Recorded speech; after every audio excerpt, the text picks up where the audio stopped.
everyone, welcome to another episode of PravasiExpress Talk Time.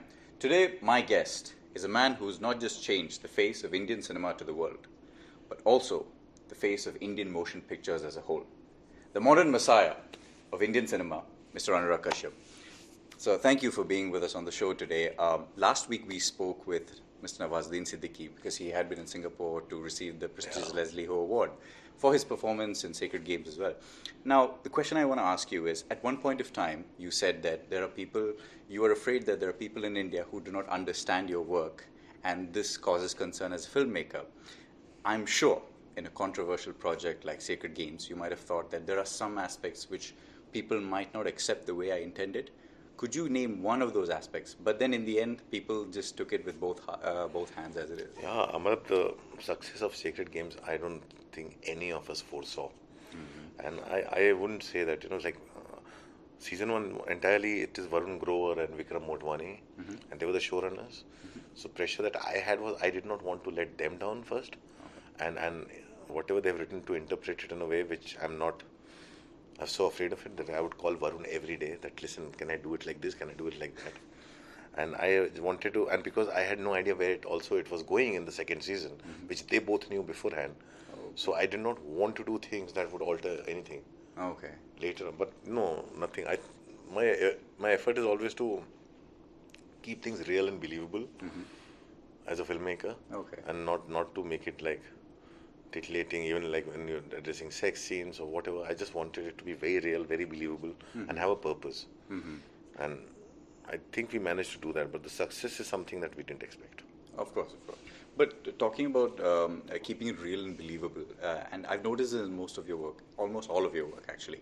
But recently there's this controversy going on, which was part of the film companion interview with Anupama Chopra, that a lot of actors spoke that cinema has social responsibility, that you cannot show certain things on screen. But we've noticed that... I have not seen this. When was this? Oh, this was, I think, last week and 2 weeks, about 2 weeks ago. Who was in the panel? So I think from Bollywood it was Ayushmann Khurrana, then Ranveer Singh, Deepika Padukone, then there was of course Vijay Deverakonda, which caused the whole issue to erupt because a South actress called Parvati just spoke up that movies like Kabir Singh or Arjun Reddy should not be shown the way they are displayed on screen because it sort of inspires the young generation to behave wrongly. So what is your position on this? See, I just feel that all kind of contents should be allowed.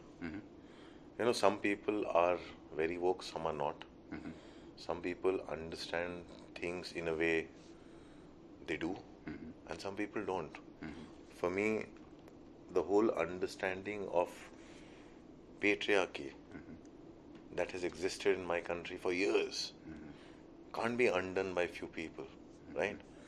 For me, myself, to understand patriarchy, even though I've been taught so much, I am so educated, there's still in my actions, I've been called out and said, listen, you're mansplaining, or you're being patriarchal.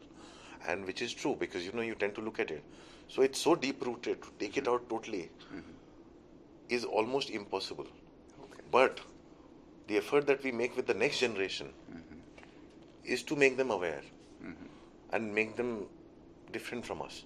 All right. Right? To give them everything. But it doesn't mean that I have always been in the favor of all point of views should exist. I might not agree with Sandeep Vanga Reddy's approach. Yeah. I'll make a choice not to see the film. Okay. I understand where the man is coming from and what his stand is.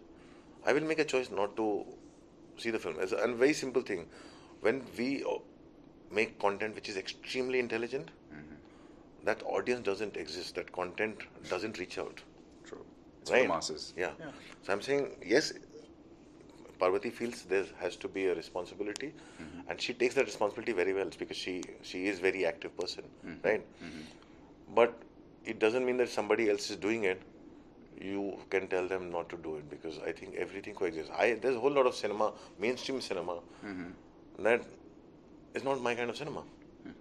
True. And for the larger majority, my cinema is not their kind of cinema. True. So if you take the majority opinion, I should not exist. Of course. If you ask the trade business, they will say I should not exist. Why? Because I'm not making enough money, right? So I don't see. I feel there has to be kind of a tolerance and coexistence Of course. for all kind of point of views. If I very strongly disagree, I will disagree. I'll go to the filmmaker. If I know him, I'll argue with him. I'll fight with him. Of course. I'm saying it doesn't mean that he can't have a voice. Everybody today, like even there are trolls, political trolls. Everybody has a voice, and you can't just wish them away. Yeah. In a world, everybody will coexist, and you have to have just strong sense of reasoning, or find a way to survive, or find a way to be. I left Twitter. Oh. I left everything. I left that world.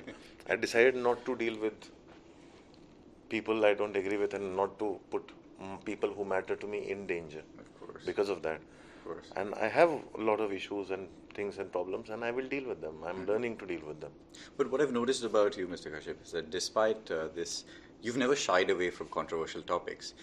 Recently, No, I think truth is controversial. It's not like that. If you want to ask me a genuine question, I would say that I don't want any controversy in my life. I like to have a peaceful existence. I like my swimming. I like to water kind of calms me down.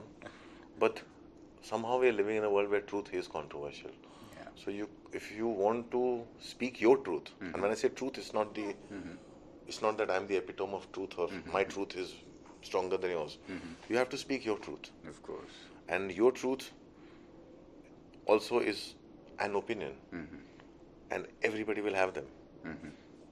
And I will not shy away from speaking my truth. Of course. If it becomes controversial, then it's something I'll have to deal with. Of course, as we must all. You recently, the film, the Malayalam film, Muthan. Yeah. Now this is a little too personal for me because I myself am a Malayali from Kerala. So Yeah. it really, I'm really glad to see that when you decided to step out of Bollywood, you decided to go into the Malayalam industry first, and you've scripted Muthan, and it deals with a particularly touchy topic of homosexuality, which is usually shied away by Which Indian I cinema. think has got a lot of support in Kerala. Yeah, of course. Yeah, and it takes a lot of courage on behalf of Nivin Pauly. First, I would say to be a mainstream actor, Kerala mainstream darling, to attempt a role like that, Yeah. and Geetu Mohandas to do it like that, because that's exactly what I thought. The difference between a woman's perspective, Yes. a woman, the way she sees the relationship, and the magic of it, the way it comes out. I don't think a man would have done it the same way. Yes. So it's literally to their credit. I was just got an opportunity to participate in something that I think is beautiful and relevant, and I'm very proud to be associated with it. I think you're selling yourself short. But of course, your next project, which is Ghost Stories, it's a psychological thriller, I Yeah. believe. Could you tell us a bit more about it? Right now, no, I'm like not at liberty to say anything. It's like 4 different filmmakers making ghost stories this time, and I have chosen to be creepy. Oh, okay, okay.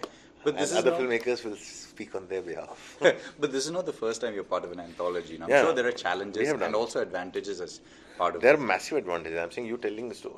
I treat this as an opportunity to tell stories I otherwise wouldn't be able to say in a long format.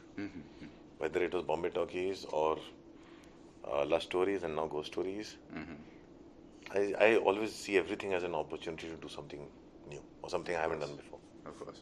We can't wait to see what you have in Yeah, store I for all us. can't wait to see how people react to it. Of course. Thank you so much for joining us today. Thank you so much.